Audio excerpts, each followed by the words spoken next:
Ladies and gentlemen, to use one of the most overused terms in our business these days, emergency show. Eagles make a big hire here. The report is out there from Adam Schefter that they are hiring former offense coordinator of the Dallas Cowboys and most recently the LA Chargers, Kellen Moore, coming to Philadelphia. And joining us from Blogging the Boys, a guy that knows the history of Kellen Moore rather well, RJ Ochoa joins us. How are you, RJ? Farzy, happy conference championship Sunday. I have no idea what that means in terms of having your team involved, but I've enjoyed it nonetheless in terms of my adult and conscious life from afar. That's how I tend to roll.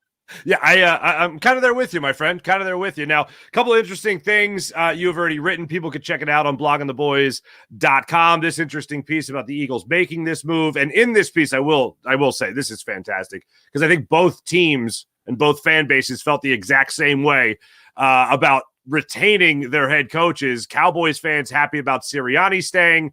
And, of course, Eagles fans happy about Mike McCarthy staying. People can read that story, of course, on bloggingtheboys.com. But Kellen Moore supposedly is getting the job as the Eagles offensive coordinator. Tell me if I'm wrong. I remember Kellen Moore getting the job as the OC in Dallas, and it was like he was this great prodigy. People were all excited about what he was going to bring to the Dallas Cowboy offense, and the numbers certainly showed that was true.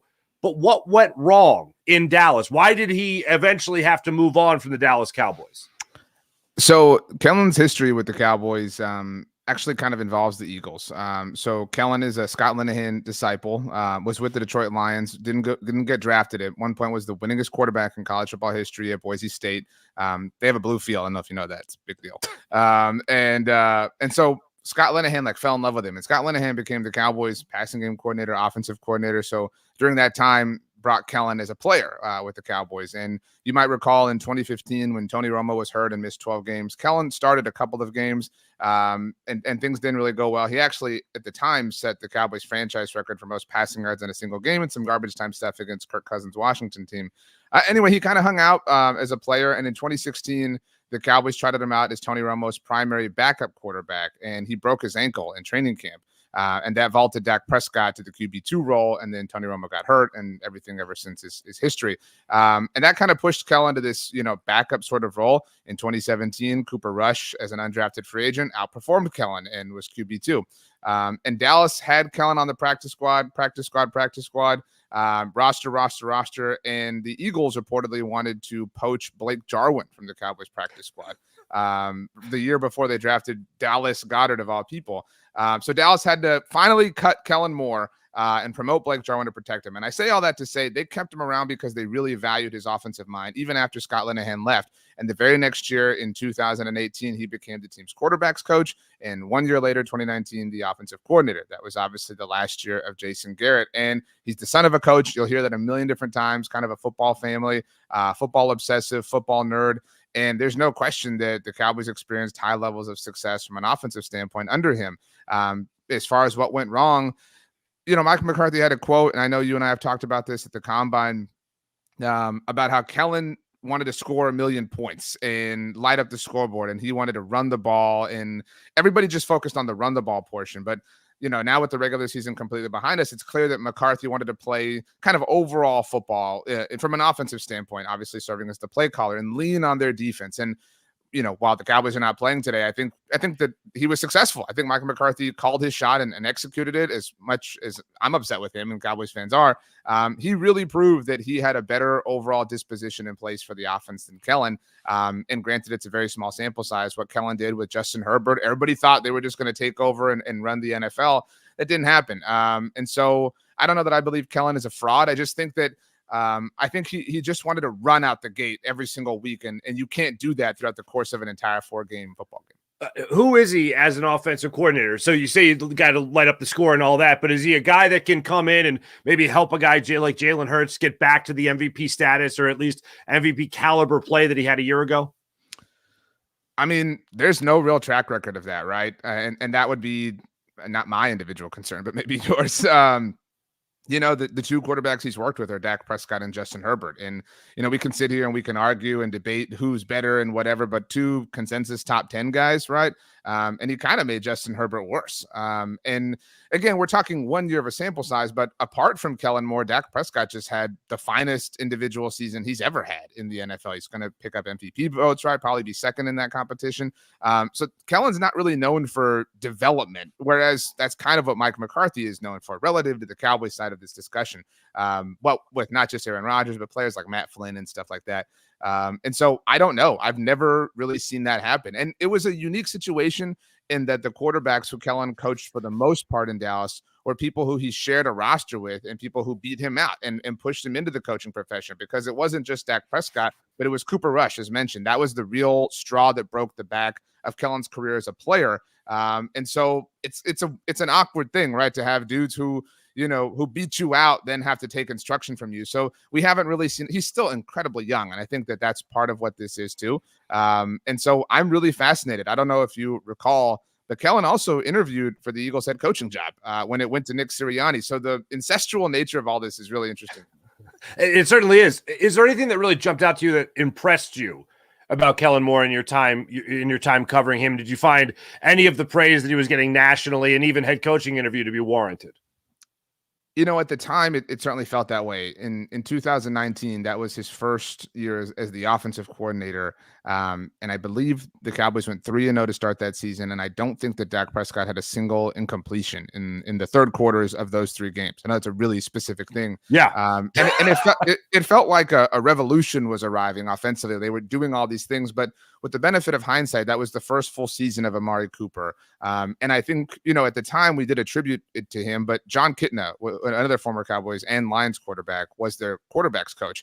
And Dak Prescott always spoke so glowingly of John. And he was somebody who really developed Dak, somebody who really kind of helped Dak work on the fundamental values of playing the quarterback position, as opposed to Kellen just serving as the offensive play caller. Obviously, those are different things, and not to take anything away from Kellen. But again, with the benefit of hindsight, we did see Kellen, to me, seems like somebody who has a great idea and kind of great at writing game scripts. But the moment, you kind of get that, first punch in the mouth, isn't really great at adapting. And we saw that down the stretch of the last few seasons from the Cowboys offensively. In 21, when they won the NFC East, and obviously the first season of Nick Sirianni, they were on fire, but they really sputtered to the finish line from an offensive standpoint. And in 2022, same kind of thing. It just felt like they ran out of the magic touch. And certainly couldn't hang with the big boys like San Francisco, as we both know.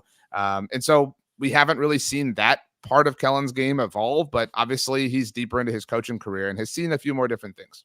What do you remember from that 2021 season? Because that was the year that the Cowboys pretty much swept it in the offensive category, number 1 in yards, number 1 in points. What stuck out to you about Kellen Moore in 2021?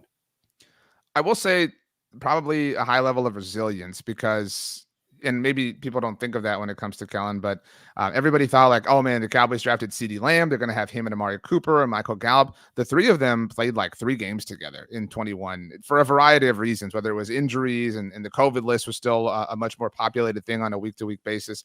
And so they kind of had to find ways to thrive.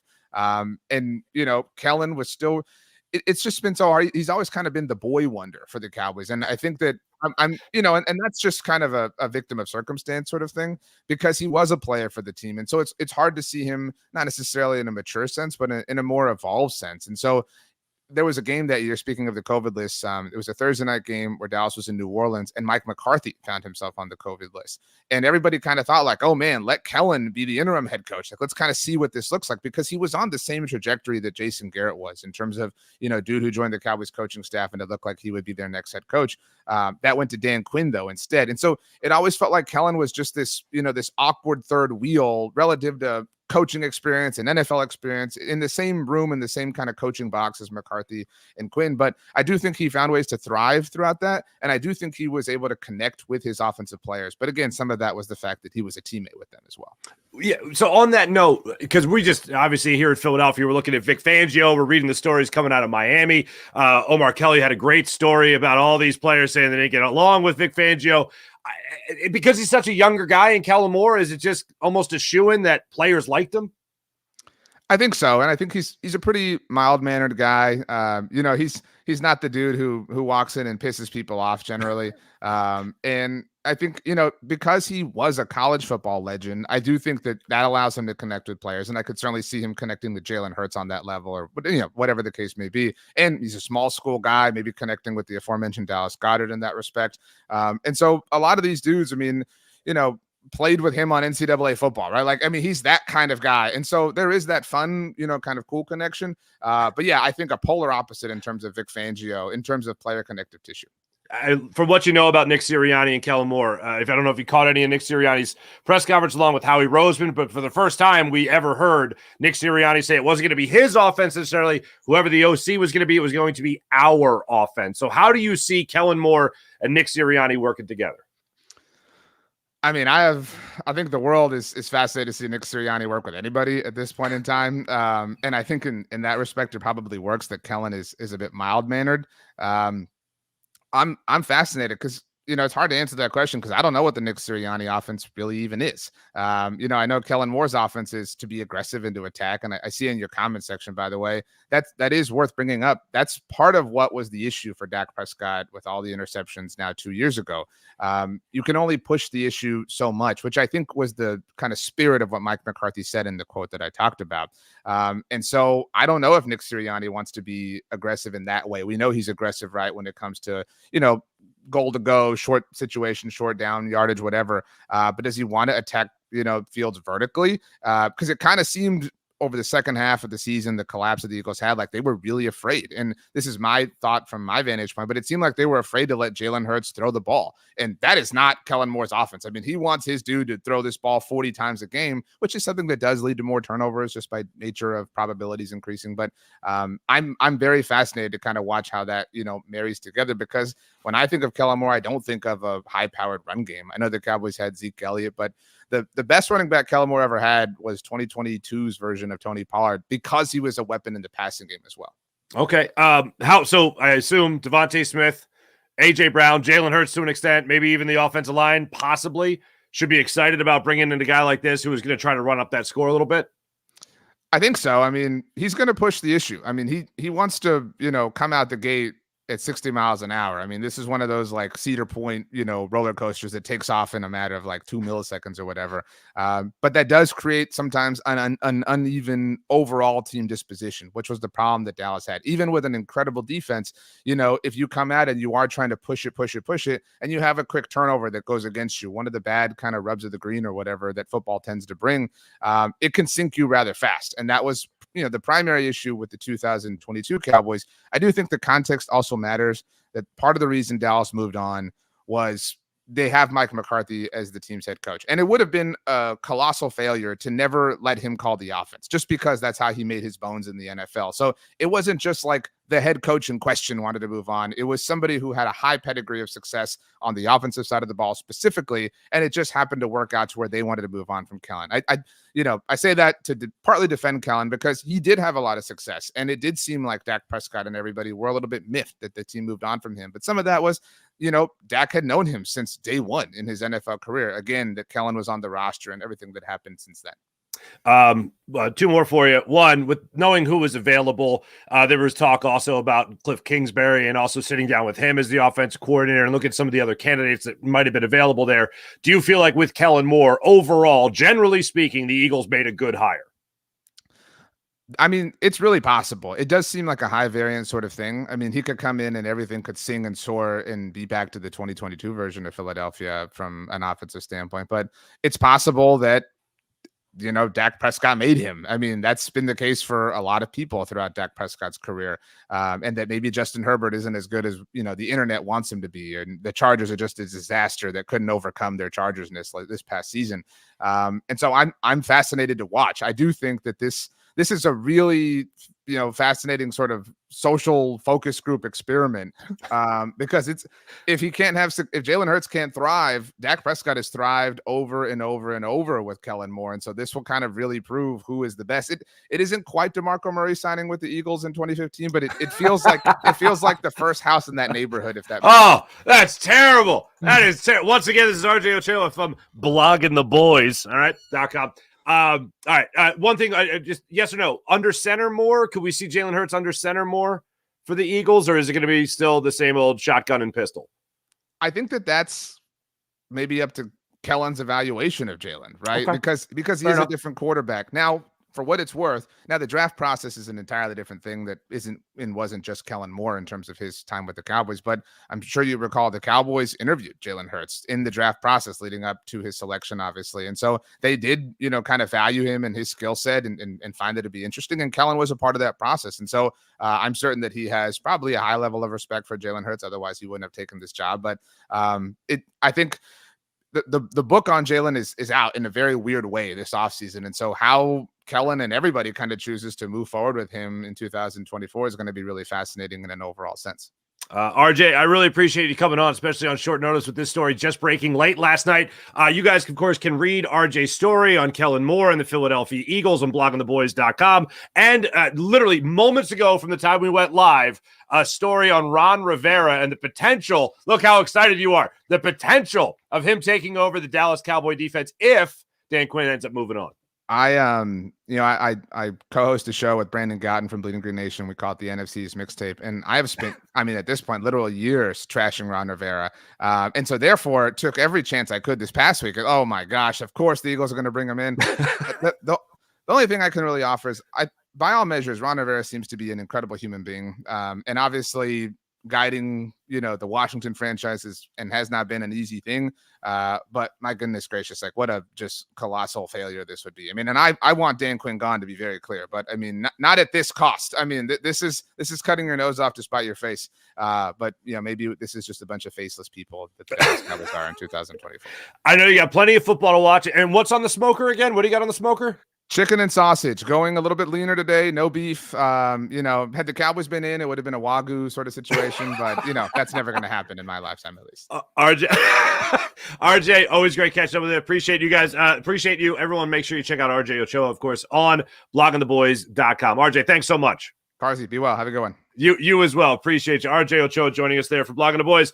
Overall, look, we were in a place right now as Eagles fans where we were looking at someone with experience, hopefully, to come in and handle this Eagles offense. Brian Johnson, obviously, no experience in calling plays. And when you have Nick Sirianni as a head coach, and I understand that not a lot of head coaches are all in the same basket of calling plays in the NFL. They like to be that CEO type of coach. But when it comes to the Eagles, you got to have someone that has that experience of calling plays. Shane Steichen got that year under his belt, and of course, in the second year was able to take off with this team. Now you have a guy in Kellen Moore who was down there in Dallas for 4 years as their offensive coordinator, had 1 year out there in Los Angeles with the Chargers, where, of course, things went to hell, including a broken finger with Justin Herbert that caused him to miss the end of the season. Only played in 13 games this past season. Then you also have a guy like Easton Stick taking over for the Chargers offense, and they lose every game he started for the Chargers this season. So the numbers aren't going to look that great for Kellen Moore.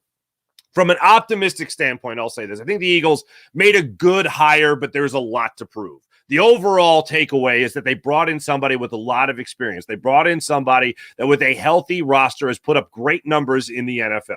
Now it's a matter of whether or not this Eagles offense will be there to support the ideology of a play caller like Kellen Moore. As we know from Nick Sirianni, he said during his press conference he is going to work in conjunction with the new OC. It's no longer just his.